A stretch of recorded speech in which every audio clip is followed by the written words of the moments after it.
Boyz Hood for me was a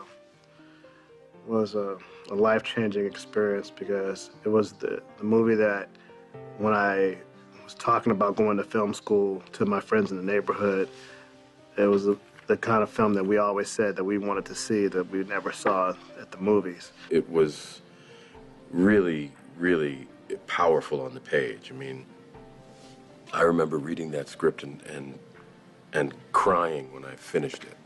It was the first movie that I read that I thought, oh my goodness, this is why I'm here. This is the reason I'm here. I thought only like people in the neighborhood would even care about Boyz n the Hood. I knew everybody on my street would love it. Hollywood, not so sure. There are projects that go far beyond the time that they spend in the theater or in DVD, which is what Boyz n the Hood is. It's a tutorial. It is a piece of material that creates better understanding of the Black community in South Central Los Angeles.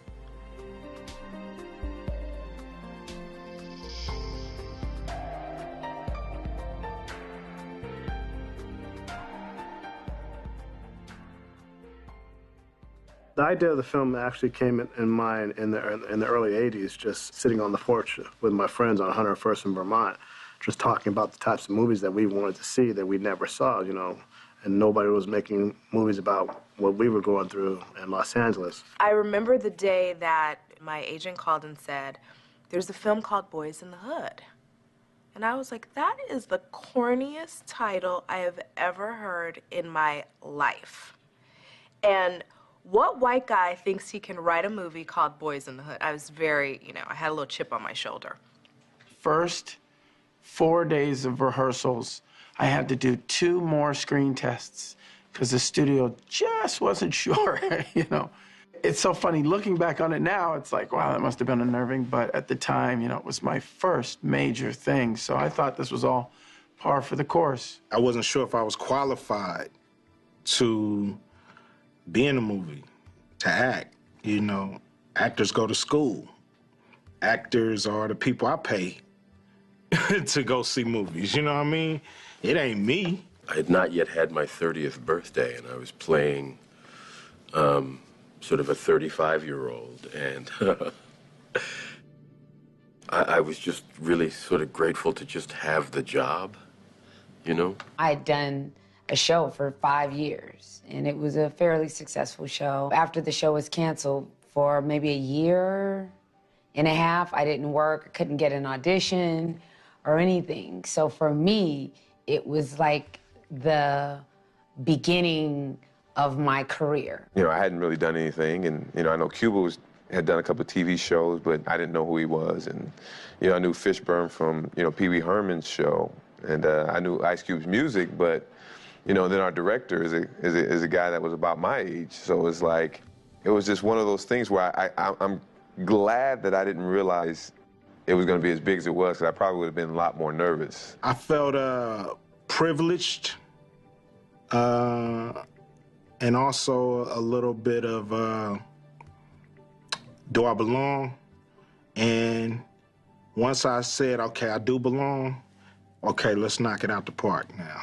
It was an exciting period because I had to just kind of man up and then actually become a director. It was almost like, you know, here you are, you know, go into the swimming pool and into the ocean and then swim.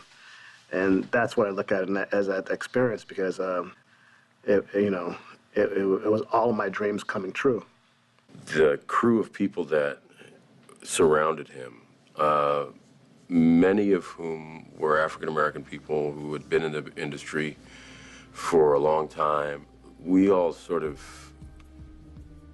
formed a protective net around him, if you will, because we were, I think all of us determined that he would be successful in this endeavor. I knew that when we were shooting, we were making something important. It felt that way. It felt that way. You know, I went to school in Inglewood. I knew South Central. It was not news to me, but I knew it was news to a lot of other people. And I think the authenticity that John brought to it, it was the authenticity and it was the heart. I mean, you could not watch the movie without having an emotional response, and that's the whole reason why we make movies. Boyz n the Hood didn't have its debut in the United States. It had its debut at the Cannes Film Festival in France, which was, you know, my first trip out of the country. And so the movie opened to kind of international acclaim before it even hit the States. When we got off the plane at Cannes and we were surrounded by photographers and reporters, I thought, wow, this is bigger than I thought it was. You know, talking about somebody who was like, man, these people about to shit on our movie. They about to shit on it, because I know they don't care what's going on in South Central Los Angeles. You know, that was my thought, that the world just didn't care. And that's why, you know, this was the first movie of its kind to come out. It had to be from somebody from the neighborhood to speak on the neighborhood, and people in France just don't care. Damn, was I wrong.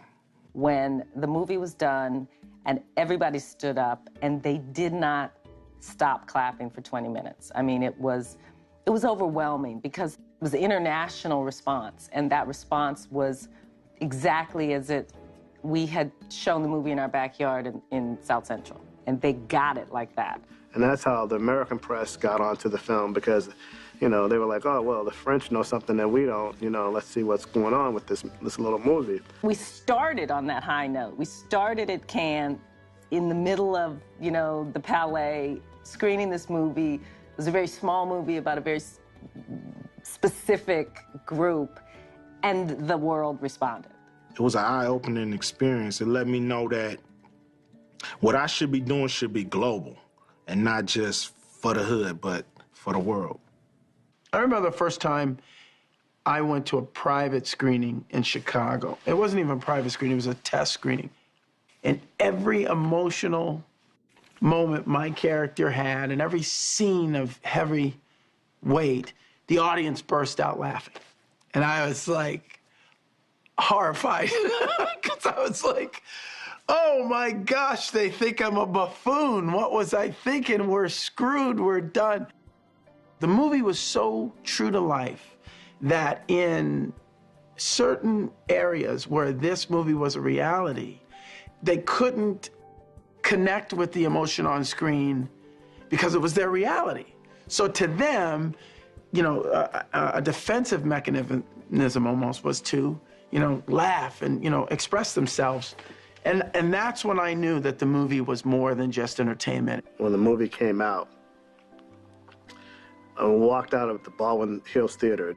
This guy comes out the theater with his girlfriend, and he's like, you know, hardcore gangster type dude, right? And he's with this girl, and she's just really talkative. She's just like mouthy, right? And she's on his arm, right? And they come up to me, you directed that movie? I said, yeah, I made the movie. I'm here. Oh, she come to see how people act here. She says, man, we love the movie. She's just like, we love the movie. We think it's the best movie ever made and everything. This. The dude was looking at me, and he didn't say nothing. He didn't say nothing to me.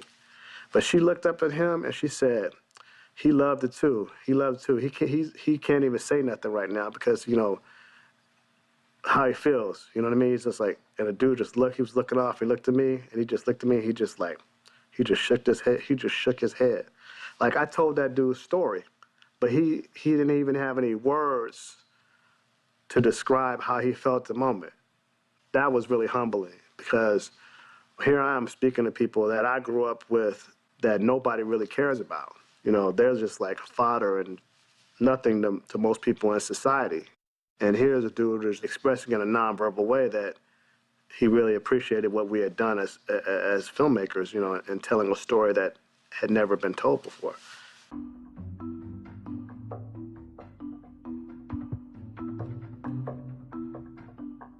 The surprise that I had was how the industry embraced John.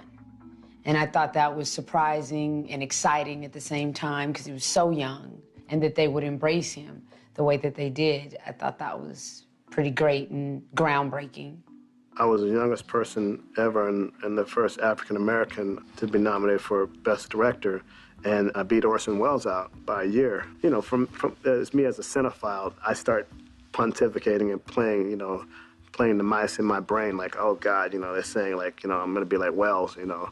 And Welles was an iconoclast, and he didn't take any shit, and he just did what he wanted to do, and I had that kind of demeanor as well. That was very shocking. That was shocking because the Academy, still, I've just been invited into the Academy this past year, and it's a hard room to play. I just took it with a grain of salt, and I think that was my saving grace because, you know, I didn't want to live just Boyz over and over again. You know, I wanted to actually, the irony is I wanted to be where I am right now, where I have had a body of work as a filmmaker and explored different genres of filmmaking. And when I was young, I wanted to be an older man with experience, and now, you know, I'm an older man. I was like, I'm looking back on that experience and like, you know, I could have enjoyed it a little bit more, you know, but it's fine. You know, eventually with the Academy Award nominations and all of that stuff, I realized that we had really tapped into the social consciousness, and it was a statement film. Boyz in the Hood is the original. Nobody was doing movies like this about Los Angeles, how we grew up. Colors is one thing. This ain't it. You know what I mean? This is a movie that's not telling you how bad it is to be a fucking cop. This is telling you how bad it is to be in the hood. You know what I'm saying? And to be innocent and try to survive. The movie for me was kind of like a rap album on film. Just like the rappers were speaking out in music, that's what I wanted to do. And my attitude was, you know, if only black people go see this movie, then it's going to be a huge hit and fine. But if anybody is cool enough and understands what we're trying to do here, then fine too. Even if you didn't know these people, you felt for them. And I think your heart reached out to say, these are our kids. These are our kids in America. I don't think I really stopped to ever even think about it. It's now that I realize. Because it's not like this was a story that I had no personal connection to. So for me, it was just, you know, playing my life in front of the world. Put it like this. I didn't realize that the world had no idea what goes on in South Central LA.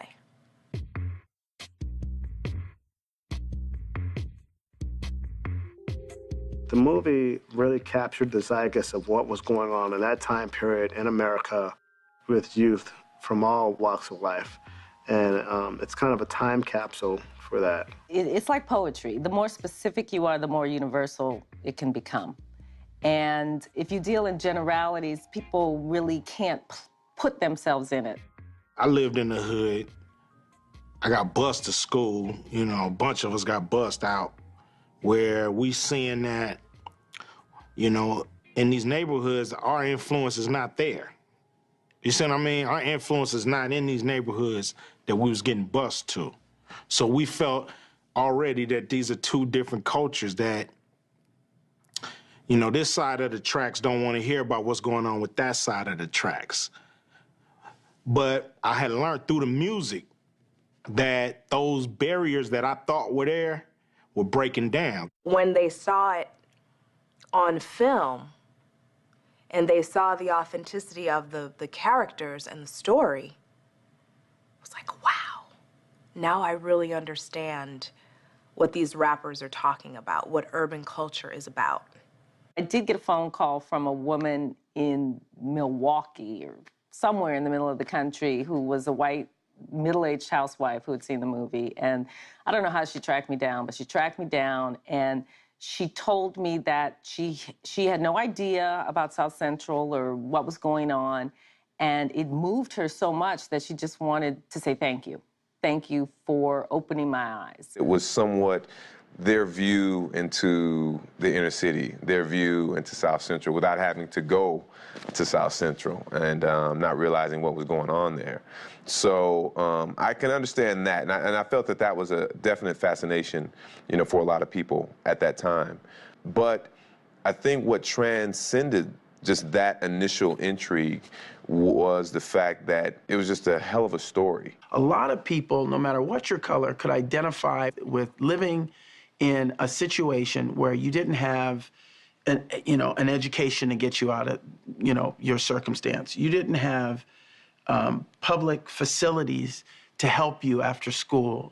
You didn't have people who appeared to care about your well-being that were supposed to be governing the community. Boyz in the Hood represented that spirit of, you know, people saying, I know we live like what you perceive to be as animals, and I know you think we're just violent, barbaric people, but we're just like you. We still have clean clothes, we still date, we still have children, you know? We still fear for our kids to watch violence on TV, but every once in a while you hear a helicopter fly by. Every once in a while you hear gunshots, you know? Young people, kids in broken neighborhoods, that's a worldwide thing. The idea that you have these three young men who are, you know, living in an environment where every day their lives are potentially at risk, where they are faced with the huge decisions about, you know, one path versus another path, and one path leads to destruction, and the other path leads to a positive life, you know, a valuable life. That's human. I think we were allowing people to know that don't be ashamed of where you're from or what you've been through, because white, black, purple, yellow, green, we all go through it. There's a bit of hood in everybody. When Boyz in the Hood came out, there was a movement afoot that was about African-American cinema and creating a black aesthetic in film. That was started mainly in my generation by Spike Lee, in terms of making films that were, you know, made by a black filmmaker, had a predominantly black cast, and had a very unique theme that was kind of Afrocentric. John came at the perfect time with a different perspective of something that we all want to know about. Everybody want to know what goes on in the neighborhood that makes one kid do the right thing, one kid do the wrong thing. He actually gave African-American people a voice and a presence in film. It just opened the doors for, you know, so many films after Boyz in the Hood. It changed Hollywood. It changed Hollywood because there were filmmakers and films that would never, I totally believe this, would never have been made if Boyz in the Hood hadn't been made well and hadn't been received well. Here you have kind of like a Cinderella story for about 6 actors and a director.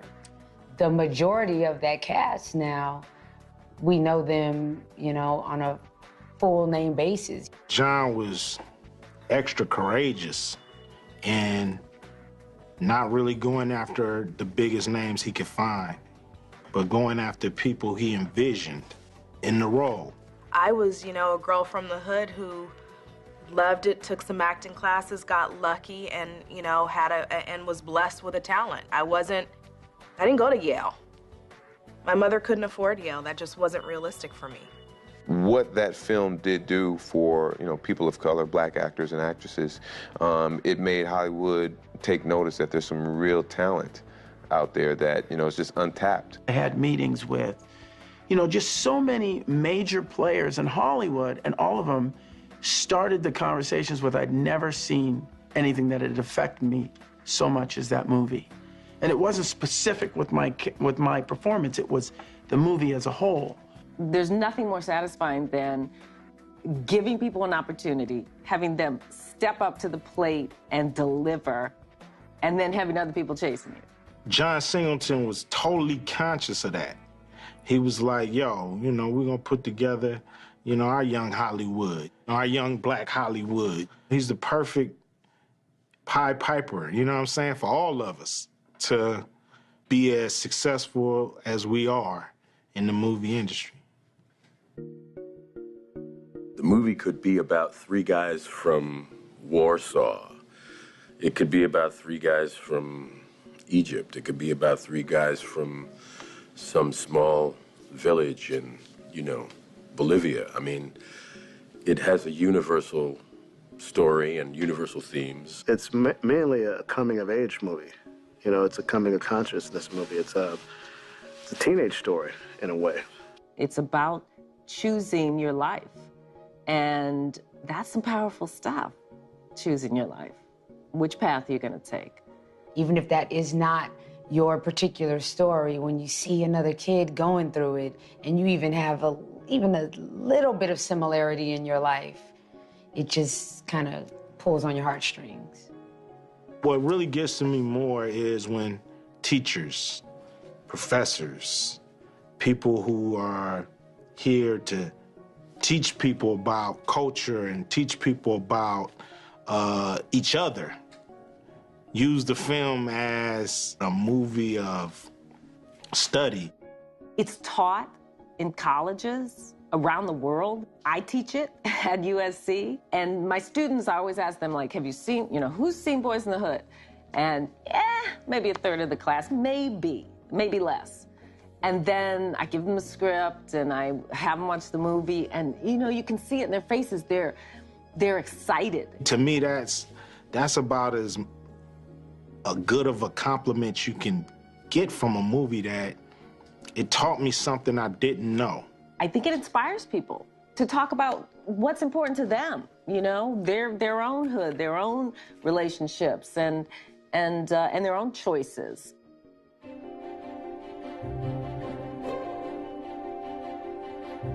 I was really honored when it was put in the registry, because I was like, wow, that means that it's going to be one of those things that goes even far beyond my life. We flew to Washington to present it to the Congressional Black Caucus. That was very special. To have lawmakers watching the movie, that's the stuff of dreams. I mean, that means you're doing something really, really well. The notion that, the film is being recognized as a piece that has cultural significance in our time is fitting and I think right. I think it would be an injustice to ignore a movie that had changed the way people had viewed a society when it was first premiered, and now is still so relevant. It's actually even better than having won an Academy Award, probably, in the long run. My name is Nia. It means purpose. My father named me, and I think one of the things we all try to do in this life is figure out what our purpose is. Very early on in my career, that was sort of my thing. Find your purpose, stick to it, make sure you set high standards for yourself, and make it matter. Make everything that you do matter. And so being a part of something that I know is going to be around for a long, long time means I guess I found my purpose. Sometime, maybe a year or so after Boyz in the Hood had come out, a young man approached me. He must have been about 16 years old, and he was very, very overwhelmed to be sort of in my presence, if you will. And he had this look of bewilderment on his face. There was something that he needed from me, or that he wanted to express, that he really couldn't articulate very well. I was overwhelmed by this outpouring of emotion that this kid had, but he couldn't really articulate what it was he was feeling. Basically, with this role, you've become the father to a generation.